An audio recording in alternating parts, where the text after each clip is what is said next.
Corsa riservata ai gentleman, cavalli di 4 anni sul miglio, Excellent Ban, Ellie Brodipa, Engi di Iesi, El Diablo, Edith Del Ronco, Exclusive Girl LF, in prima fila Espresso GSO e Scudo dei Greppi, Ernaldo Benal in seconda. Favori per il Diablo, numero 4, Alessandra Davide, macchina che accelera con il Diablo che è velocissimo in partenza, mentre ha sbagliato Espresso GSO.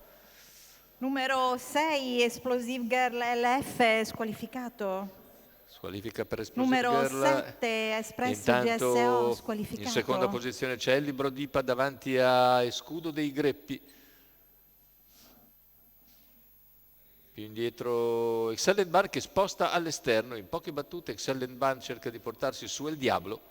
E in terza ruota avanza addirittura Edith Del Ronco. Edith decisa all'attacco di El Diablo che cerca di replicare all'affondo di Edith Del Ronco. Edith Del Ronco insiste al suo esterno e i due danno vita a un duello che si protrae anche sulla finire della piegata, 646,2 con 14,8 in curva, ma è rientrato completamente il Diablo a Edith e quindi i due procedono appaiati, seguiti da Ellie Brodipa e Excellent Ban, gli altri leggermente più discosti.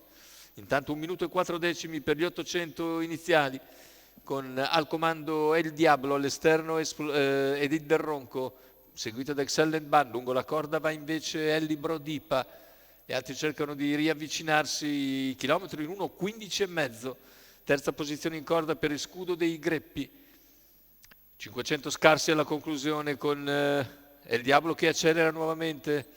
Cala invece Edith Del Ronco, cerca di seguire l'azione del leader Ellie Brodipa, e sempre per varchi va anche Scudo dei Greppi, prova numero la terza 1, ruota. Excellent Ban, squalificato. Ernaldo Benal retta d'arrivo con El Diablo che si presenta con due abbondanti di margine e nel finale allunga in totale sicurezza per vincere nettamente la lotta per il secondo posto. Vede invece Scudo dei Greppi prevalere su Ellie Brodipa.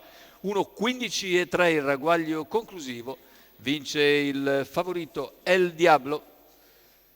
Alessandra Davidè in sediolo per conto di Marcello Di Nicola, della signora Lavinia Anea Popitiu.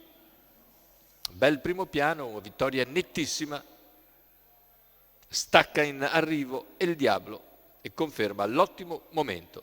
El Diablo, Alessandra Davidè.